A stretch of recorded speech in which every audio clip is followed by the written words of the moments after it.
Good morning, everyone. Welcome to the late start of the regular Committee of the Whole meeting of Wednesday, May the 10th, 2023. My name is Ian Morrison, Chair of the Committee of the Whole. I'd like to begin by waiting for the directors to pay attention, and we will start with acknowledging our meeting is taking place in the territories of the Coast Salish people. I turn to Ms. Ferguson for item 1. Thank you, Mr. Chair. You have the approval of your agenda today. Moved by Director Abbott, seconded by Director Stone. Any additions, discussion? All those in favor? Are there any opposed? Not opposed. The motion carries. Ms. Ferguson. Thank you, Mr. Chair. Next on the agenda is the adoption of the minutes, and you have the Committee of the Whole meeting minutes of April 26, 2023 to be adopted. Thank you for that. Did the corrections that I noted yesterday or the day before, or whenever it was, get made? They were, and they were republished. Thank you. Motion to adopt the minutes. Moved and seconded. Any discussion? All those in favor? Any opposed? None opposed. The motion carries. Any business arising? No business arising from the minutes, and then we have public input period. Are there any members of the public like to provide input to the committee today?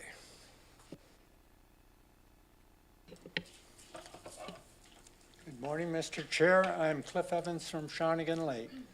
Mr. Chair, I see on today's agenda, R2, the Cowichan Watershed Board is getting its funding approved. Yes, they're asking for approval, and it will. And the Cowichan Watershed Society is contributing $50,000 towards their work. The Cowichan Watershed Board is really going gangbusters. It's an example for everyone in Canada to follow. And the Shawnigan Basin Society would really like to do the same thing. We would like to have probably CVRD back us up the way they are backing up the Cowichan Watershed Board. We have serious problems in the Shawnigan watershed, as you know, with contaminated soil still sitting in our watershed. We haven't done any testing in the last 4 years, but we don't have to test really in a way, because we can follow contaminated soil, leachate, through the creeks by looking at the dead trees and smelling the water. Mr. Chair, I would hope that the Cowichan watershed funding, which is regional, would also help out the Shawnigan watershed. I understand that we're getting a new manager for Kate Miller, and I hope that he's on the ground this month. And if you could let the public know about this or give us any help, we would sure appreciate that. Thank you very much, Mr. Chair. Thank you for your input, Mr. Evans. Would anyone else like to provide input to the committee today on our agenda items? Seeing none, Ms. Ferguson. Thank you, Mr. Chair. We have no delegations, no correspondence, no information. Next would be reports, and the first report is from the Community Services Department, Regional Recreation Commission Governance, Unrepresented Jurisdiction, and they're seeking direction today.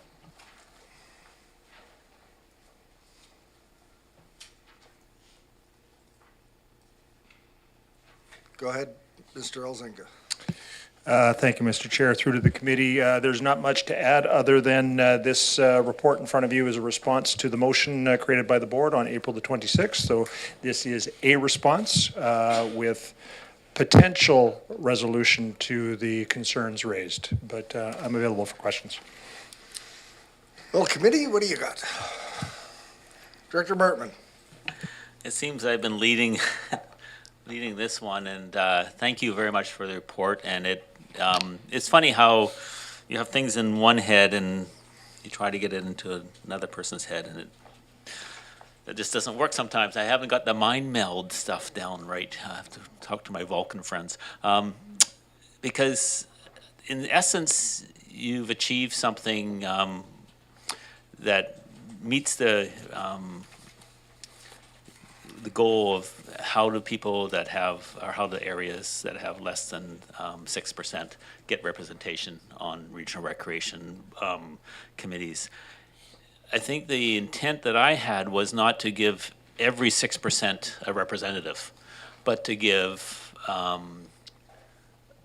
those that are unrepresentative. So if there's 4 of them and they come to 13% of the unrepresentative, none of them making the 6% threshold, then they would have 1 representative for those unrepresented. So, and not to give them, not to over-represent the unrepresentative, if that confuses things enough.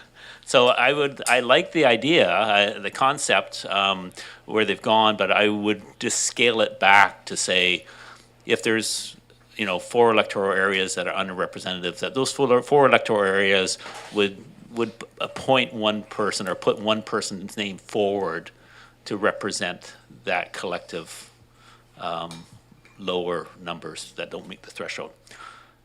Is that doable, I guess, to the staff? And does that make it a little less onerous than what you presented?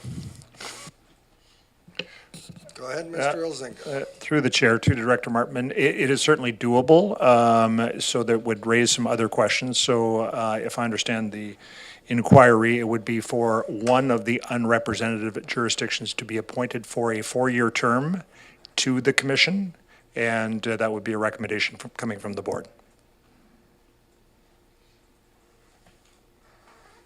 Director Segal. Thank you. I have a question and a follow-up. So just to clarify, the extra members, would they be the elected representative of the area, or would they be appointed? Mr. Elzinga. Using the current direction from the board, they would be the elected representatives from the area. Yeah, okay, that's what I thought. And so I guess just my opinion, being from Area A in the south, I feel a bit connected to the Cowichan Center, the Cowichan Community Center and the arts, performing arts center and things like that. But being on, the Cowichan Lake Recreation Facility, even the Cowichan North, I just feel so disconnected from those rec centers. I don't know what they need. I feel like I wouldn't really be providing much value. So I totally understand what Ben, Director Martman, is bringing, that, everyone that's paying should have some kind of representation. I don't know if there can be a balance to understand also there's kind of, I guess, like a local influence, or maybe it's just because I'm all the way at one end of the district that I feel very disconnected from the north. But just that's my input, that I feel like I wouldn't provide much value on those questions. Thanks. Thank you, Director Segal. You can lower your hand now. I've got myself, Wilson, and Stone, and I'm just going to throw this out there because I had a commission meeting on Monday, I think. And this is an interesting topic about the smaller percentage participation, but I can tell you, God near full on Monday. And it's the general makeup of how these commissions are. And I know that we, all have enough meetings, but based on our current formula, we're not going to have very many members of the public. And I'm a little concerned about what I heard and the disconnect. And I thank Director Segal for making that connection of her not feeling connected to some of the other areas. I've got people in the West region feeling disconnected with the new format that we're looking at. So I'm just going to suggest that we might want to have a little rethink on populating these commissions with elected officials. And that may solve a whole bunch of issues of, participation from the different areas. With that, I'll go to, do you want to make a no, I won't make a comment on that. Director Wilson next. Thank you, Mr. Chair. I thought you said Director Stone was next, but thank you for that. I'm in total agreement with what Director Markman says here, with as far as representation of the unrepresented, and I wish I could be as clear when he's being unclear, if you see what I mean. But I just wonder, and I think you said, Mr. Elsinger, that can be done, and I really would like to see something along the lines of what Director Markman has suggested.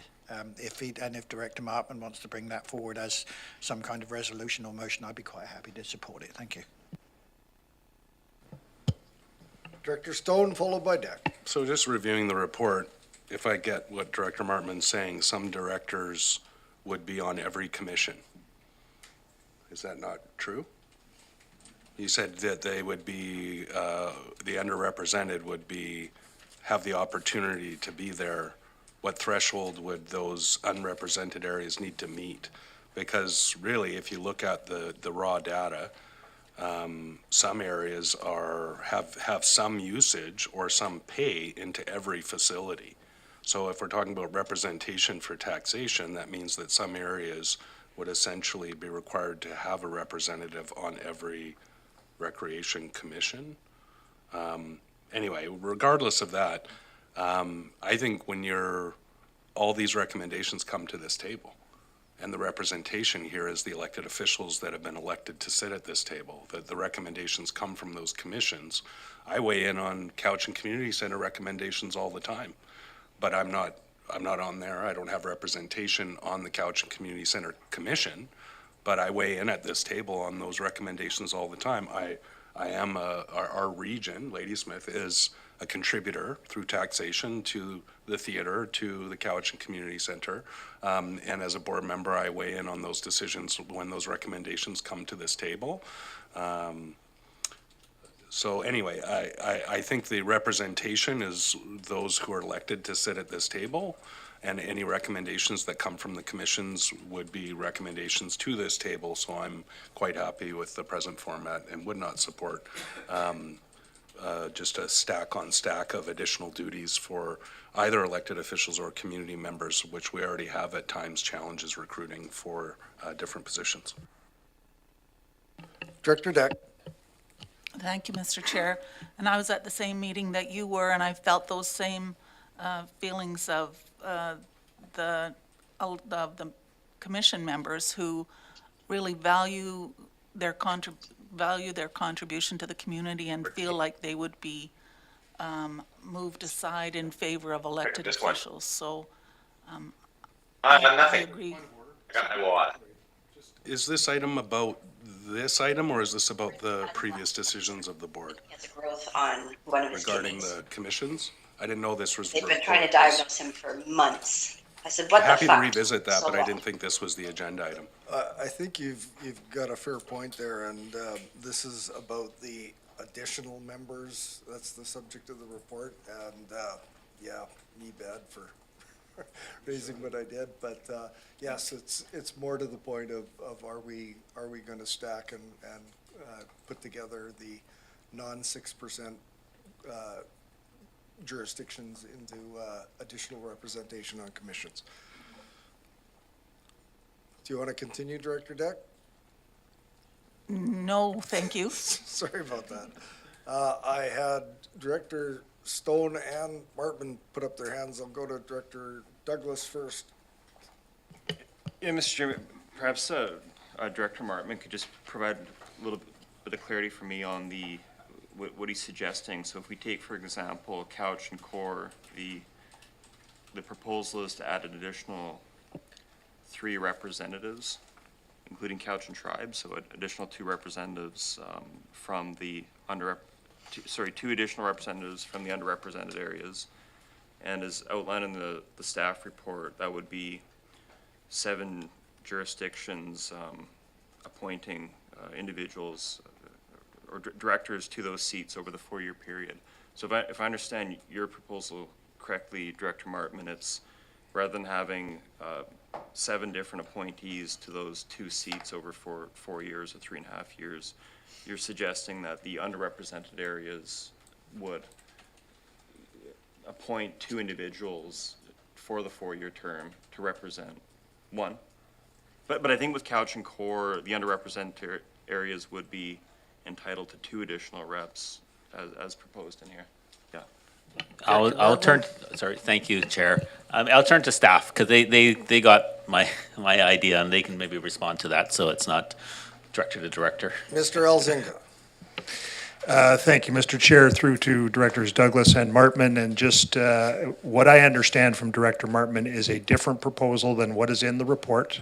So staff have come forward with 2 representatives for the Couch and Core Commission in the report. What I'm hearing from Director Martman is that 1 representative, so if you look on page 3 of your report, on the Couch and Core Recreation Commission, the very first paragraph lists a number of jurisdictions that are not on the Couch and Core Commission. I'll say them here: electoral areas A, F, G, H, I, the town of Ladysmith, and the town of Lake Cowichan. And what I understand from Director Martman is he's asking if one of those unrepresented jurisdictions could have a representative appointed for a 4-year term to the Couch and Core Recreation Commission. Director Martman, do I have that correct? That's correct. Follow up? Just for clarification, so if the underrepresented areas are appointing 1 individual, 1 director to one of those seats, what happens to the other extra seat there? Because the staff report proposes to go from 7 to 10, assuming there's 1 for tribes, so 2 additional seats. Mr. Elzinga. So again, Director Martman, please correct me if I'm wrong, but instead of 2 additional, it would only be 1 additional. So currently proposed, there are 7 representatives on the Couch and Core Commission. If the unrepresented jurisdictions would appoint 1 member, it would bring it up to 8.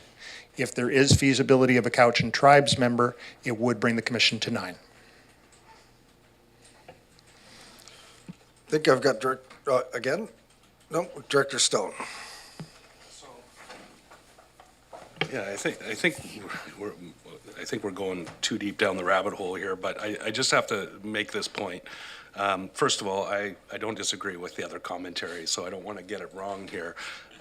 I really value community member input and having an elected official to be that liaison in commission structures, but we can revisit that later. But in this case, if 1, how would that be chosen? If the logic here is that representation is based on taxation, then it shouldn't be a pool and who makes that decision. So if we have 5 underrepresented areas, who gets to pick who that representative is? If the logic is that it's taxation for representation, then it should be the jurisdiction of the highest requisition for that function or for that facility. So this is just how deep the rabbit hole goes when we get into these kinds of discussions over 2%, or in the case of one of these ones, a sum total of 5.56% of usage. Then it really should be, if this is a whole taxation representation and we're not happy with the fact that our board is here elected to do that representation, then it should be awarded to the jurisdiction that contributes the most to that facility that doesn't meet the 6% threshold, or else the logic doesn't follow down this deep rabbit hole. So if this is a taxation representation discussion, then that's how we resolve it. It's not a pool of underrepresented users that are put forward, because if it is a pool, then how is that determined? Who gets to make the choice? So then theoretically, based on this representation for taxation argument, it should be the jurisdiction that pays most into that facility who does not meet the 6% threshold who would get to choose that representative. Thank you. I don't have anyone else on my list. Is this an information item or is it direction? For direction. So I turn to committee. Director Stone. I would move that we do not move forward with any recommendations with this report and go forward with the commission structure that we've already agreed to and monitor how it goes and review it in 1 year's time after the commissions have been stood up. And we have a seconder. Director Martman. So to the motion, oh, are you on? Somebody's on. Okay, there we go. I would speak against this motion because I'm feeling that there's an echo. Sorry. It sounds like there's an echo. Okay. Not, maybe? Okay. Anyways, so, sorry for distraction. And the reason I think is that it's going back to the same concept, and certainly this started out with, you know, if you're going to tax people, they should have some representation. We're getting into the weeds of how will you come to the decision of if there's 5, in this case, I think there's 5 A, F, G, H, I, 5 electoral areas, Town Ladysmith and Town Lake Cowichan. We're in the weeds of, well, how would you have someone come forward? I think that's another decision. I think the idea is the principle of bringing someone forward among those areas and saying, this is a person that will come and sit, and they will be able to listen in on committee and have comment and be part of that early decision making recommendations back to the board. So I think it's an important piece. I don't think it's overwhelmingly going to be costly. I think but there is going to be some need to establish a process if this goes forward, and I think we can come up with a process. I don't think it's unfathomable that we couldn't come up with a way of doing this. So, and making it at least giving something to those folks that are paying in to each of these recreation commissions. Thanks.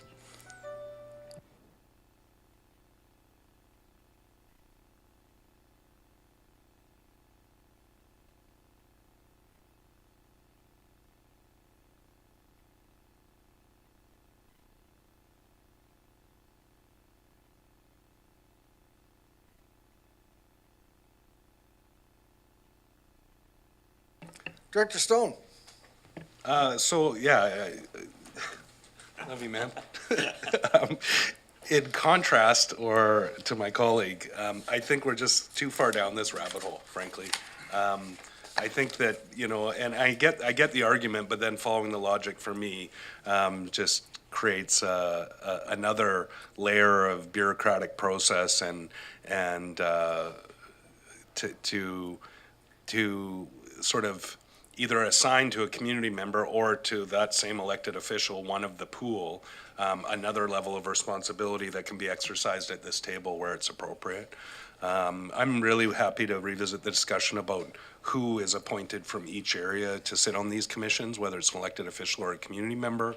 But I think that if we start getting down into these weeds, I know that if this is a representation for taxation discussion, I'm going to fight like heck to make sure that when the town of Ladysmith is the primary non-included taxation representative, that it be us that sit at that table or our representative. Because you can't follow the logic of that argument without making that the policy.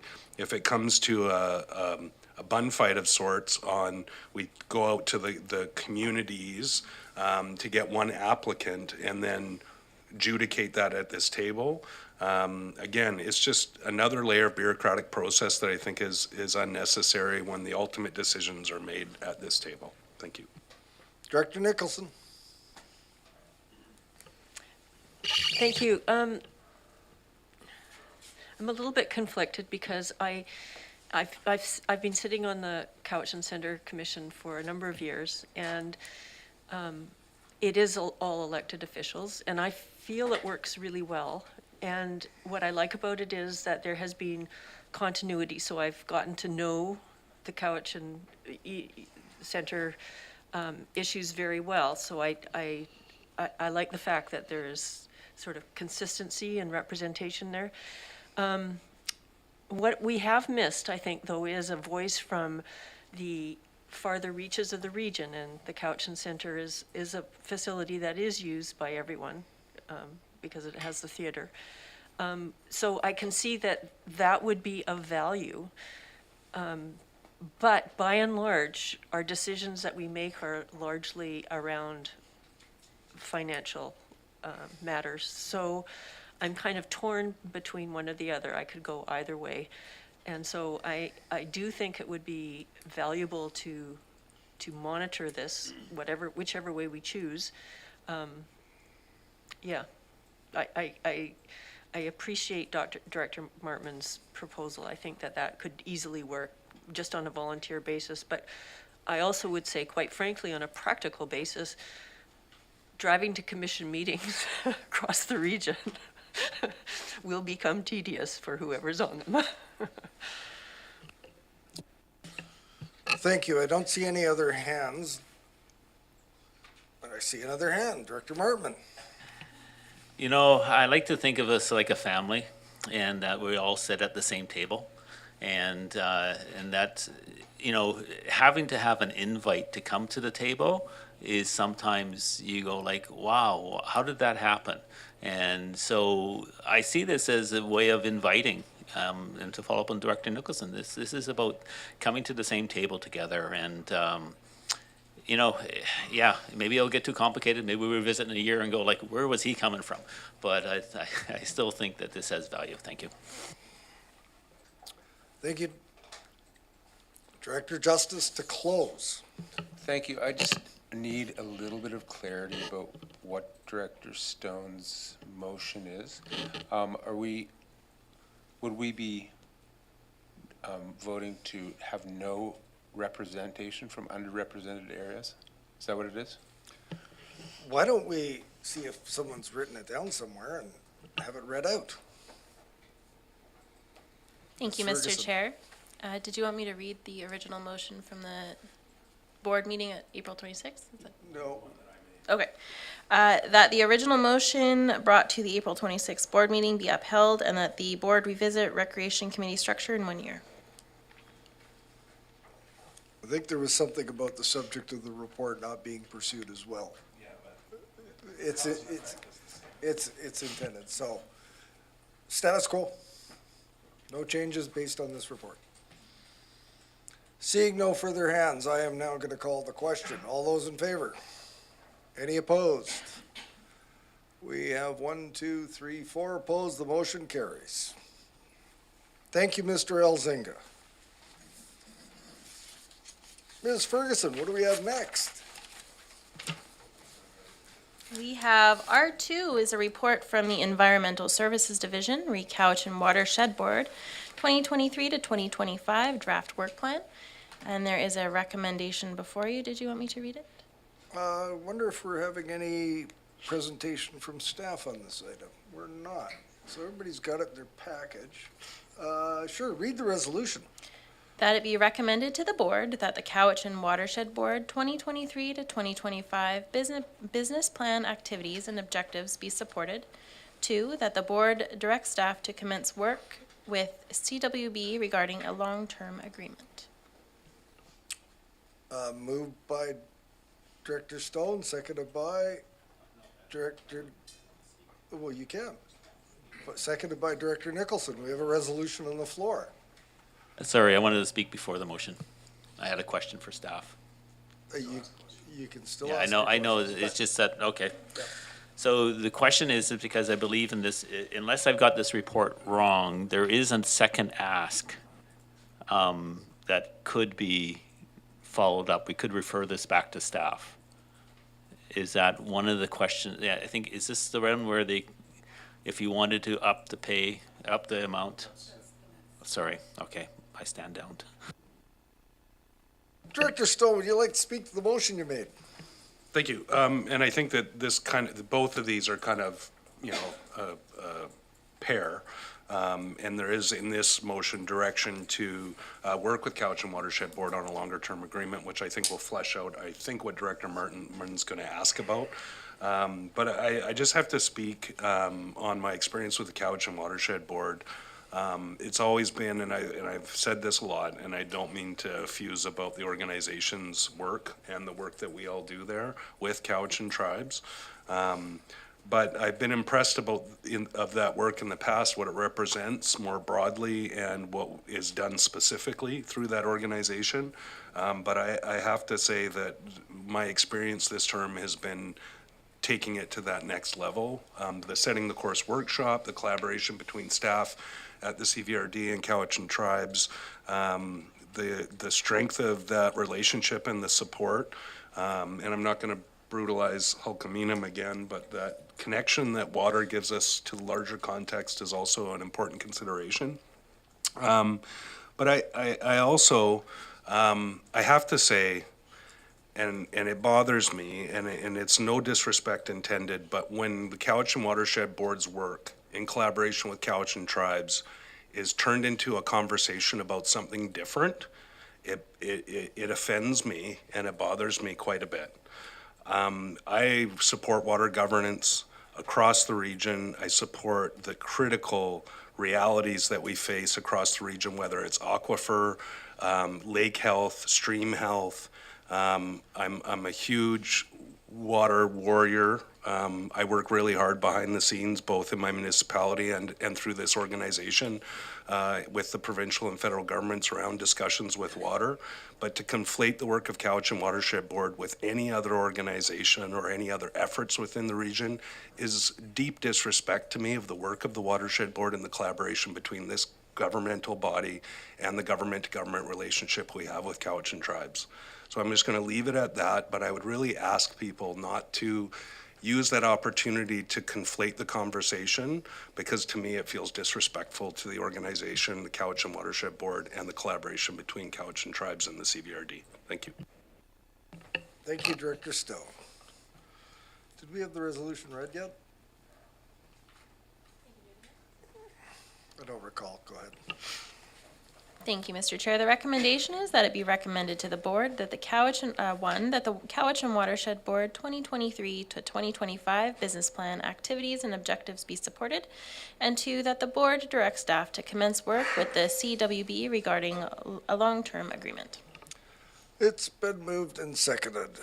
Director Wilson, you wanted to speak further to it? I was moving, actually, sorry. I was moving the recommendation. Yeah, I think we had that done earlier. So, no further hands. Call the question. All those in favor? Any opposed? None opposed. The motion carries. And I just wanted to note, I had one of those great little, from years back, watershed warrior signs pounded into my garden in the front yard. Somebody stole it. Could we get any more of those?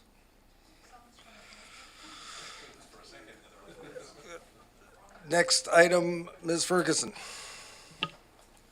Thank you, Mr. Chair. R3 is a report from the Environmental Services Division, re Drinking Water and Watershed Protection Program, proposal from the Cowichan Watershed Society, Cowichan Watershed Board, for 2023 annual funding. And the recommendation is that it be recommended to the board that the Cowichan Watershed Society 2023 proposal be accepted as meeting the requirements of a strategic partnership under the Drinking Water and Watershed Program, DWWP partnership policy, at a value of $50,000. Moved and seconded on my left. Any discussion? Or Director Wilson, go ahead. Yeah, thank you, Mr. Chair. I'm quite happy to move this and agree with it. I do have a couple of comments that do go in tandem with this, which I'd like to make as well. And this is to say that, you know, over and over again, we're told again and again that our water supplies, be they rivers, be they groundwater, are under threat and should be protected to the greatest extent possible. And I'm sure that's what the DWWP is doing here. But as we also know, any detrimental effects from any source of external aggression to our water supplies take years to be detected and then to be rectified. So I'm going to go to, I would like to see, if possible, in tandem with this, Function 531, the South Cowichan Water Study Plan, be also contemplated in here, because it does say in the explanation, this is a complex area with substantial population growth and a reliance on groundwater reserve. Given the limited funding, et cetera, this program is currently being put on hold with the exception of limited funding to support groundwater testing and a final report in 2021 in partnership with the DWWP function. I would like to see the DWWP include some of this, or bring back Function 531 in order to protect our South Cowichan and if possible, function 488 as well, so that we have full coverage of our water supplies through the DWWP and the functions I've just mentioned. Thank you. Thank you, Director Wilson. Director Douglas. Mr. Chair, the recommendations to accept the proposal from the Cowichan Watershed Society rather than the Cowichan Watershed Board, could staff perhaps elaborate a bit on the relationship between the board and the society, and why the funding would go to the society as opposed to the board? Ms. Miller. Microphone. Through you to the director, excuse me.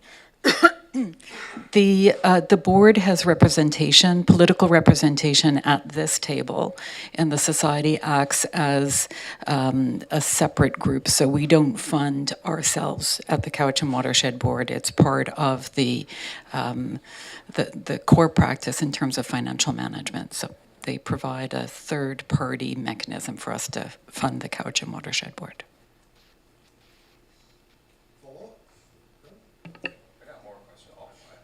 Okay, follow up offline. Director Martman. Thank you, and I know the motion forward is for the 50,000, yet the staff report mentions that there is a potential request or a possibility of the board considering 70,000 for 2023. What I'm trying to understand is how would that do we have to do a motion to refer, or is this a separate issue that we would look at the additional funds at a separate report? So my understanding of the process, anything that's potential is in the future and for consideration of the committee and the board at a future meeting. So are you comfortable with that, or are you wanting more information now? I guess how do we consider that additional money if we just say, okay, we're going to go ahead with the 50,000 when potentially maybe the board should be considering 70,000? I'm not sure of the process to get there. My understanding of the process is we have a request before us, and if there's additional monies required, that would have to come forward to us as well. Does that sound about right, Ms. Miller? That's correct. The request from the Cowichan Watershed Board came very late in the budget process, basically after the budgets for this function were initially discussed and already in play. So we went back and forth with the board. We had put in nominally 50,000, expecting a request from them. It came in a little higher.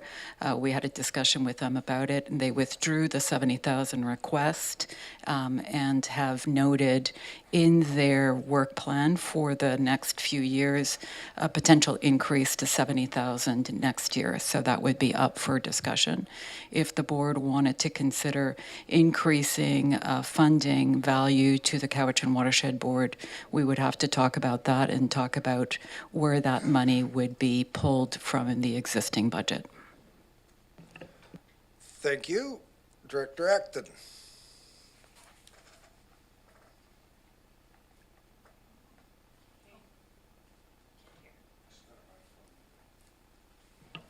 You're muted, Director Acton.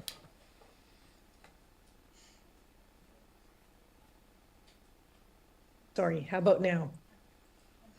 Speak up It's a been 3 bit. years. It's only been 3 years. I can't use a mute button. I'm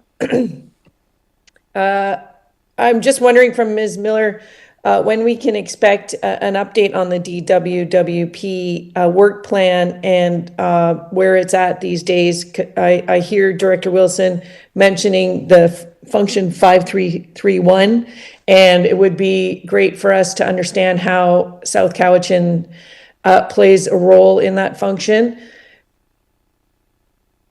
Ms. Miller?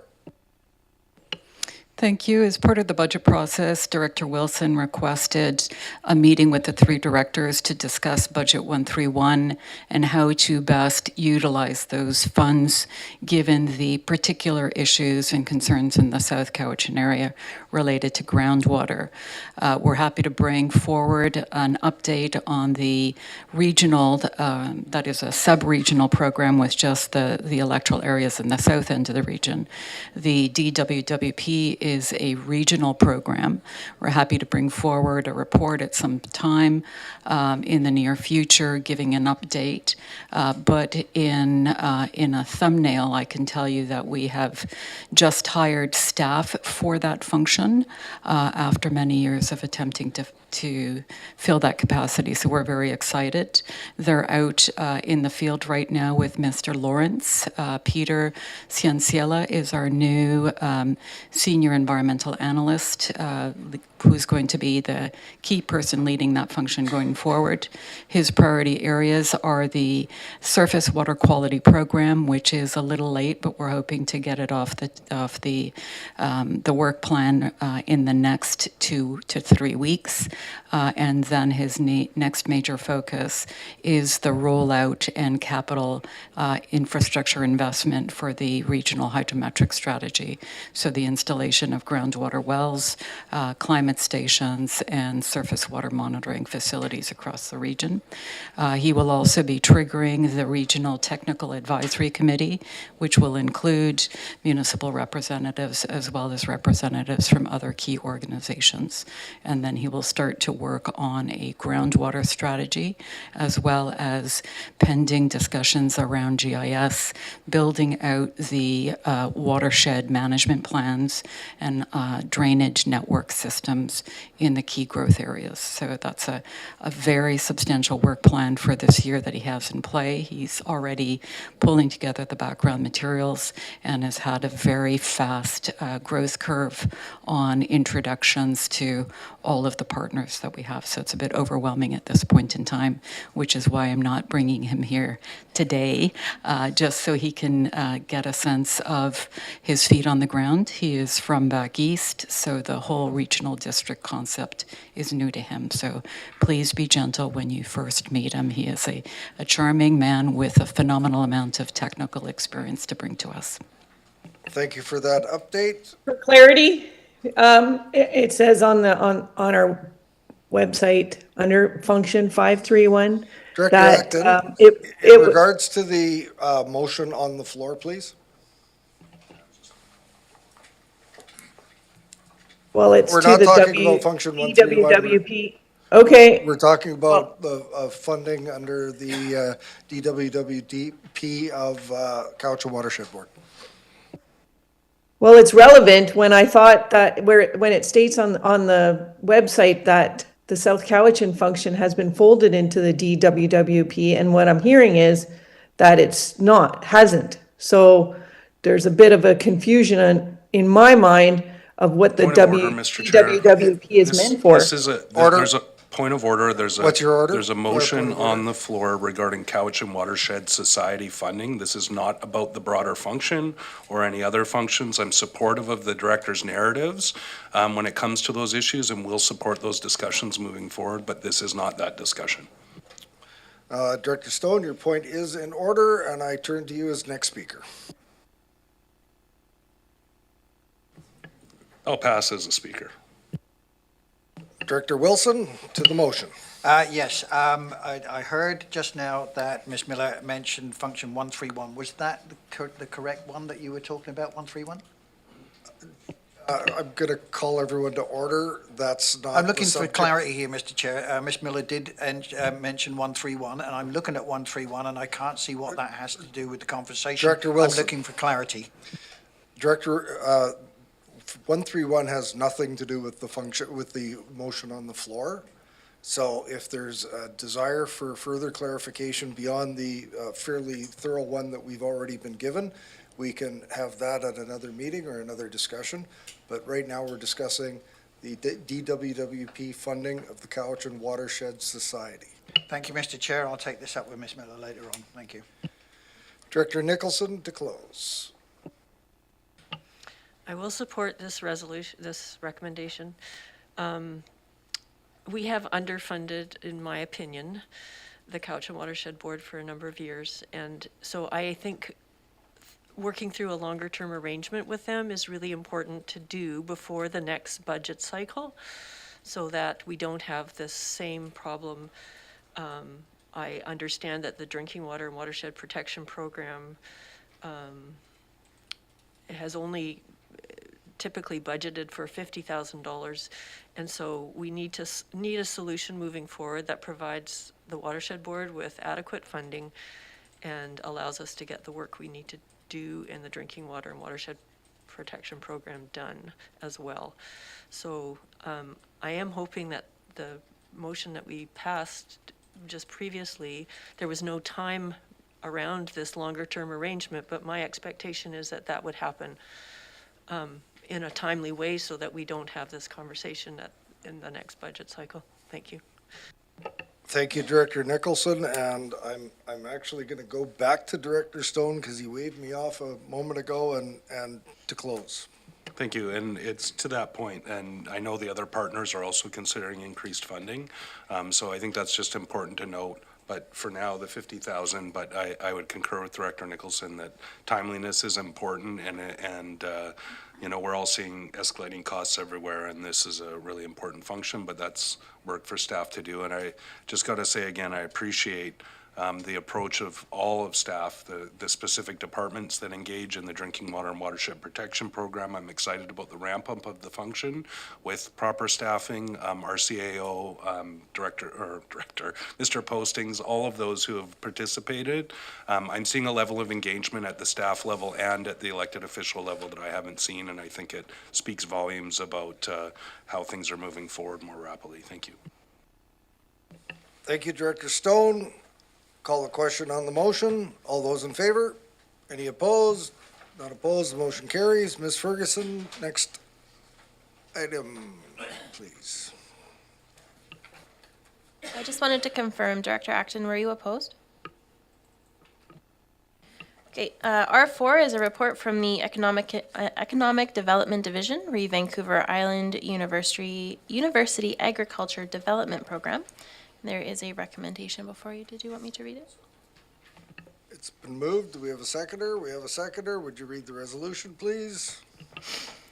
The recommendation is that it be recommended to the board on May 10, 2023, one, that $8,500 be allocated from the Function 121 Economic Development Division 2023 budget to support the Vancouver Island University Cowichan campus in hiring a part-time agricultural coordinator position, and two, that the CVRD enter into a one-year contribution agreement with Vancouver Island University regarding funding for the part-time agricultural coordinator, with consideration around funding for 2024 and 2025 to be brought forward as part of the 2024 budget process.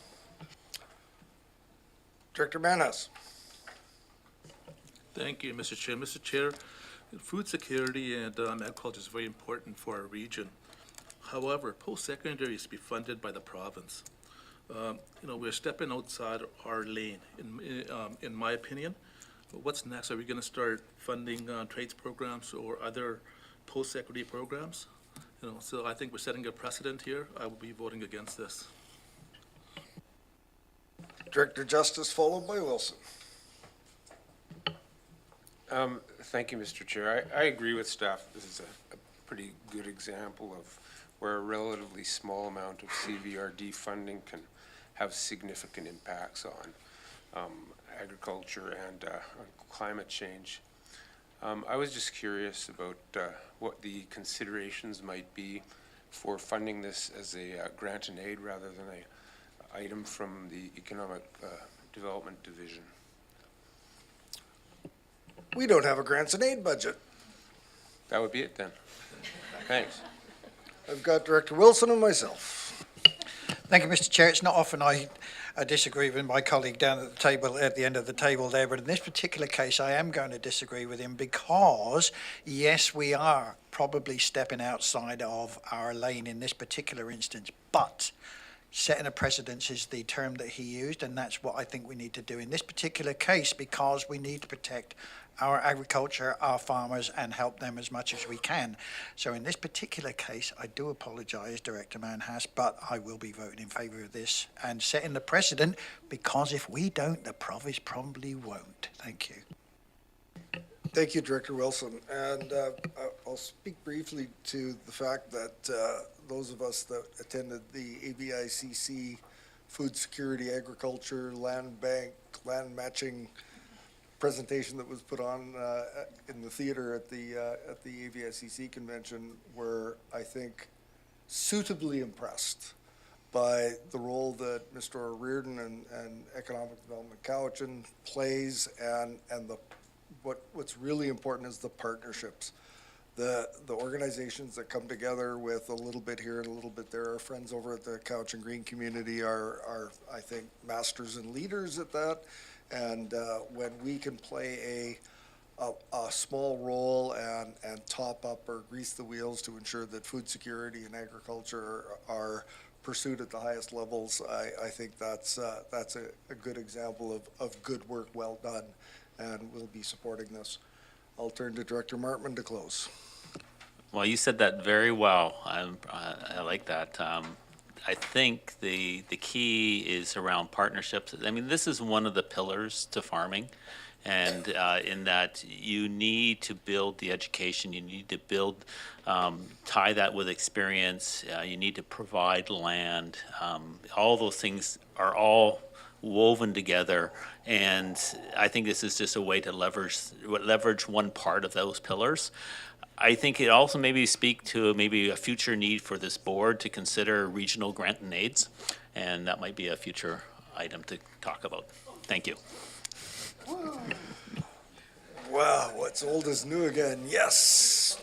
Director Abbott, I will grant you this opportunity since you've been quite quiet today. Rarely. Thank you, Chair. I would just maybe modify Director Martman's suggestion. I think I would support grants and aid as we go forward in the future, but I would think that those be for areas that are agricultural in nature. Thank you. Any further? Seeing none, all those in favor? Any opposed? We have one opposed. The motion carries. Ms. Ferguson, next item. Oh, the fun one.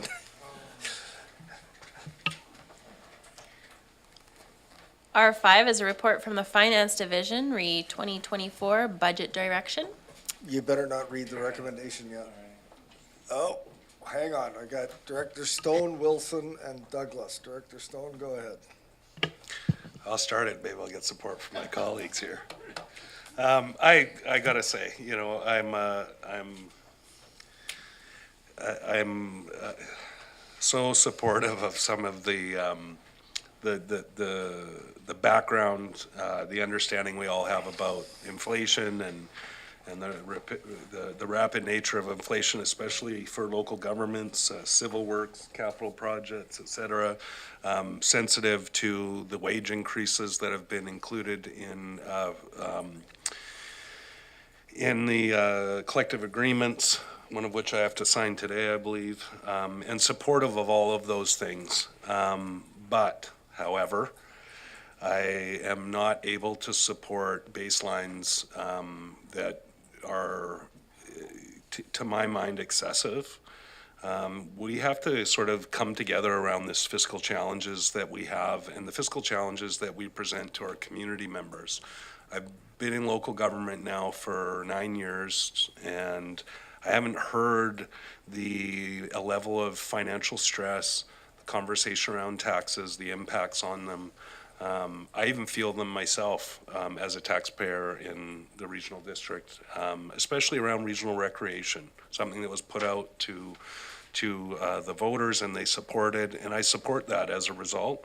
But in some of the electoral areas, the rapid increase of annual taxes, the other additional costs that are going to be coming through three-stream, through all of the things I believe in deeply, and I accept the costs that come with those things. But I don't believe that setting a baseline that's laid out in the recommended resolution is the place to start. I think if that were the end, after much deliberation and discussion, through a collaborative effort between all staff and the board members, our elected officials, and even suggestions from our community members, I think we need to take on the challenge together of finding efficiencies, making hard decisions around service delivery if necessary, which is laid out in this report. I'm never one to speak for austerity, but I am one to speak for a collaborative, performance-oriented attitude towards finding fiscal restraint. And I know that for staff, when I say things like that, I don't want it to be stressful. I want it to be an exercise in collaborative work towards finding a more sustainable fiscal picture. I think that on year, I remember a conversation, I think it was my second or third year at this board, comparing the CVRD to other regional districts in terms of taxation growth and how favorably we compared. And it was like that was the bellwether moment when after that date, we started following the practices of other regional districts.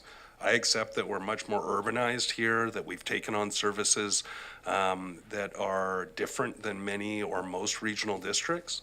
But the reality is that I think that at the baseline, I think in here, I think it's option 3, was it? Yeah, 3.5 is a more reasonable place to start, if not lower. And that we have some really difficult discussions, but approach it in a way that we're working together collaboratively as staff and board members to try and find those efficiencies, make those difficult decisions around service delivery, and try and achieve numbers that will get us back to a place of not fiscal austerity, but at least reasonable restraint. Because I think I'm feeling the pressure, I'm hearing it more and more from residents, and these are progressive people that aren't typically your sort of tax hunters. These are people who support the progressive attitude of this local government, but are feeling a lot of strain financially and are asking us to show that same restraint that they're showing at home when it comes to the services we deliver and the way that we manage the finances of our organization. Thanks. So I didn't see Ms. Weiner jump up to the lectern there, and I think it would be, well, it was a good one. Ms. Weiner, I'd like to give you the opportunity to set the table for us, and I use that advisedly because I thought we were breaking for lunch at noon, but we're not breaking for lunch at noon. We have another meeting. So if you could, and just before you start, I've got Directors Wilson, Douglas, and Justice. Anybody else want on the Acton? Okay. And so given the fact that we do have another meeting at noon, can I ask everyone to make your comments brief and succinct? Ms. Weiner. Thank you. What I wanted to do is, I know it's a challenge every year, bringing forward a budget mandate. There's various ways, and I sort of wanted to, there's 2 aspects to this report to consider. One is setting a number. The other is how that number is set. And so this report speaks to setting targets, which creates a varying, you could have a 5% for this service, 4%, but it's a very intense process to go through. You can go ahead with a mandate, which is for each service, which is what's been recommended in this report, and that gives staff a number to work towards. It doesn't necessarily mean that that number is going to be the final number, because some services may come in under and some may come in a little bit over, but it also reduces the reports, because the reports will come for anybody that's not meeting the mandate. So they're going in excess of that mandate. They have to make a business case of why they're exceeding that mandate. And you can also set an overall budget target, which means this includes supplementals, this includes the various functions, so for all of the services. So you could set this mandate that it's not to exceed, say, 3.5%, and that's for all items in. That is a little more challenging for staff to provide, and the reason why is because trying to find out each service is taxed differently and the funds come differently into each area, the impacts are different, and it makes it quite challenging to come and get that end number of the 3.5 with the supplementals, just because some are under, some are over, who gets to go over, who makes some hard decisions for the board as well. So this report goes on that. We also talk about the various increases that we've had in the areas. I do have available, if the board wishes, what the 2023 increase was for other regional districts for the province, and can provide that. So that's everything I all wanted to say. Thank you, Ms. Weiner. I'll go to Director Wilson, followed by Douglas. Yeah, thank you, Mr. Chair. First of all, in the interest of brevity, what he said is on target there, but 6% I cannot support, and all the rest of it. And given that this is a core-only ask, it's possible that will come in substantially higher once all the other things are added in and all the rest of it. And we should, option 3 is a good start, I must admit. And a complete service review. We've been told that, we might have to cut services and all the rest of it. Well, if that's the case, then okay, it's something I've been asking for, a service review for some considerable years. And we've seemed to be increasing and additions to the services we provide. And we're now becoming to the point where this is unsustainable. We cannot increase and all the time that we cannot be all things to all people, which is what we're trying to do. And maybe this year is the year that we actually sharpen our pencils and get our e-razors out. But basically, I can't support 6%. Thank you. Director Douglas. Hey, Mr. Chair, I had similar comments to Director Chair Stone and Director Wilson. In the interest of time, I'm wondering if I could just move option 3. There's a seconder. Director can move a motion at any time. Is there a seconder? We have seconders. I will go through do you want to speak to option 3, given? Just briefly, I mean, similar comments to the last two speakers. I appreciate the rationale from staff on how they arrived at that number. It wasn't a number just pulled out of thin air. There is justification for it. But my concern is the increasing cost pressures that we know are impacting our residents across the region and in the municipalities. And my experience at this board and at the municipal level as well is that when you start at a particular number, quite often you arrive at something a lot higher, and we may well end up at 6% in the end, but my preference would be to start at something a bit lower than that and to look at the possibility of building up from there, recognizing that we do have regional recreation, transit, and the library board that are likely going to bump that number up much higher regardless. Thank you, Director Douglas. Director Justice, Acton, myself, and Martin. Thank you, Mr. Chair. I will be supporting option 3, but I did want to ask a question of Ms. Weiner, if I may. So in the discussion of options for setting a target budget increase, the number of budget reports that staff might have to write seems like a very important consideration, and I wonder if you could describe the magnitude or the nature of the savings that we might incur through a budgeting process that requires just a few reports to the board. Is that a really important consideration? Ms. Weiner? Through the chair to Director Justice, when you have 180 services for staff to spend time to provide reports on 180 services, that means they're taken away from their daily jobs to be preparing these reports. It also means they have to come to speak to those reports, so those staff have to be available. So it's a significant amount of staff time. So you're talking a couple of hours potentially for each one of those reports, depending on deliberations.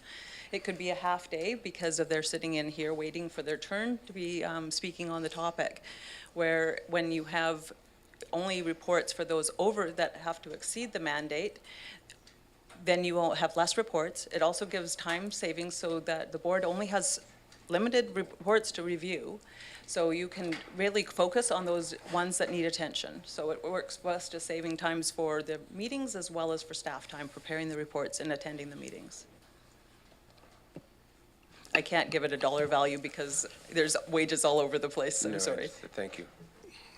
Still, after today's meeting, they're going to be head down and headlong into this from now until the budget's approved. So, Director Acton, then myself, then Martman to close, hopefully.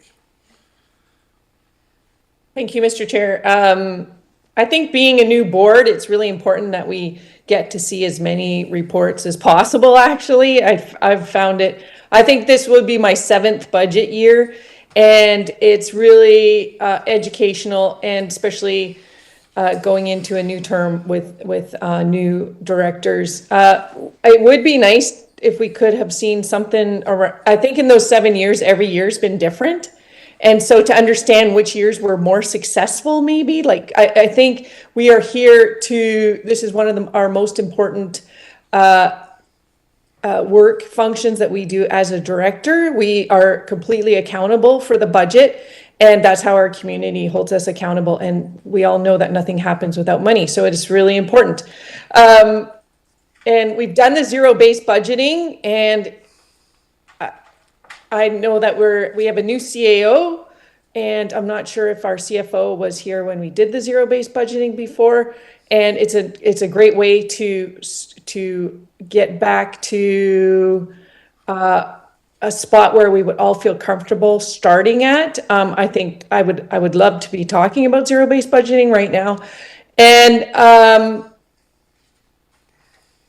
there was one year where I am pretty certain that every single budget came to the board, and it was really informative and really important, I think, to go that way. But I just have a question as well from the report.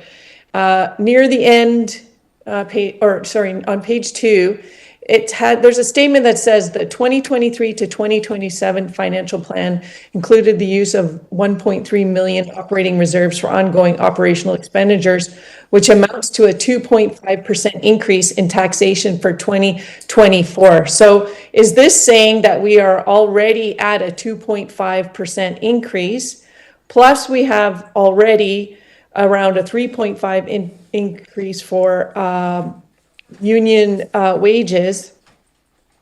Can we have some examples of this, where this 1.3 million of operating reserves was used for operational expenditures from last year? So Director Acton, I think you've read the report accurately, and I think Ms. Weiner can probably confirm that, that's, I think, how we got to 6. So we don't have time for specific examples today, but I think it's a valid thing. I was gonna bring it up in my comments as well. So can you hold that for the next discussion? Because we're running over time. We're gonna have to refer the closed session to after the board, so. Okay. Is that accurate, Ms. Weiner? Go ahead.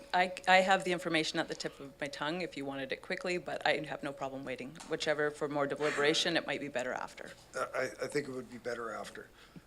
So just really briefly, I'm next on the list. The math adds up in my mind as far as the report goes, and I understand the desire of everyone here. And I recall during the budget process when we were looking for every way that we could reduce the requisition last year, we made some conscious decisions to use operating reserves. And it was, do we take a really big hit for 2023, or do we soften the 2023 requisition amount and go to operating reserves and take a bigger hit in 2024? And that's exactly what's playing out today. We've got wage increases, and we've got to pay the piper for the operating reserves that we used before. Go to Director Martman. Did I see another Director Nicholson? So, yeah. Do we have a motion on the floor right now? Okay, so we have a motion on the floor. So I'll go to Director Martman, then Director Nicholson to close. So just a comment, just my experience so far is this is one of these very important decisions. And sometimes it sort of glosses over about why it's so important. Because I think it signals to staff, but it also signals to the public and our constituents exactly what our mentality is today. And I remember reading over and over again in the last budget process that the board in April made this decision to go this way. And that this will be repeated over and over in every report that you see coming forward. My question is, and then it becomes a process question for me, because the process, from my perspective, more reports, more time, more deliberation. Do we have the ability to start the process early enough so that we can get through this and give it the attention it deserves? So that's a question for staff, and one quick follow-up.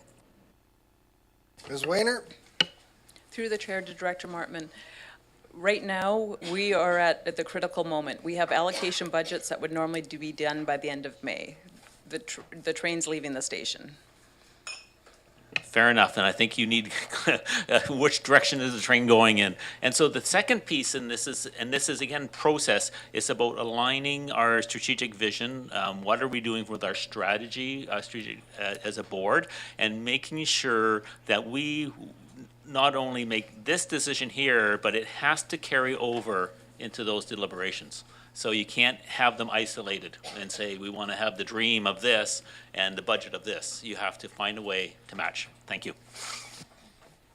Very appropriate comment, because if we make a decision on this resolution, then we will have to follow through when we get into our corporate strategic planning session next. Director Nicholson to close. Thank you. Yes, I'm going down the same road as Director Martman. This really is an important signal.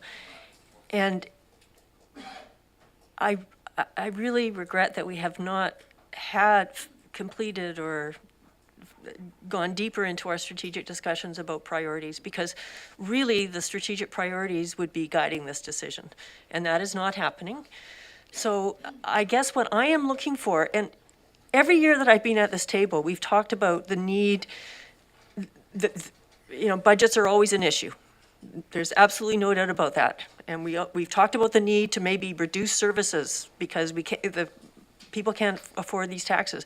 So if we want to get serious about it, we need to put a process in place now for continuing our strategic discussions and bringing them into this budget process, and not just relying on staff who are tasked with delivering an existing suite of services at the level that they do, and trying to, sharpen their pencils to continue to deliver those services. We need to guide where those reductions are going to be if you really want to see things go down. And so I would like to see a process. I would like staff to bring forward a suggestion for how this is going to happen. So I'm fine with starting at 3.5 as sort of an overall, let's get going. But we need to we can't just sit back now and let the budget process happen, or any strategic shifts will not happen. And that worries me. Thank you. I'd missed Director McClinton, and we're already in overtime, Director McClinton, so please be brief. Thank you, Chair. I'll make it quick. Just agree with a few of my colleagues here. Shared with me just the point, amateurs talk logistics, amateurs talk strategy, professionals talk logistics. We need to do a service review. We need to put a process in place to find out what services we might be able to go without. I'll be supporting the motion that's on the floor, but I would urge staff to bring a process forward where we can review our services. Thank you. Thank you. Can you read the resolution, please? Thank you, Mr. Chair. Your resolution is that it be recommended to the board that option 3 for a 3.5 increase to the core budget be set as the 2024 budget mandate. 2, that it be recommended to the board to exclude transit services, the Vancouver Island Regional Library Service, and the new Regional Recreation Service from the budget mandate. It's been moved and seconded. All those in favor? Are there any opposed? None opposed. The motion carries. We have another item here. Can we have someone refer the closed session committee of the whole to closed board? Well, no, I'm just I'm doing it now. Yeah, right. Seconder? Moved and seconded. All those in favor? Any opposed? Mr. Chair, point of order. Are we bypassing question period, et cetera, et cetera? No, I Okay. just reordered the agenda and made that motion. I'm very sorry. My hearing aid was turned off. What a luxury, eh? To have a hearing aid you can turn off. Ms. Ferguson, what does that bring us to now? That would be question period. Is there anyone in the gallery? I won't be asking any questions for sake of time. Thank you. Motion to not adjourn. We have to go to close after, or we just motion to adjourn? Thank you. Seconder? All in favor? Any opposed?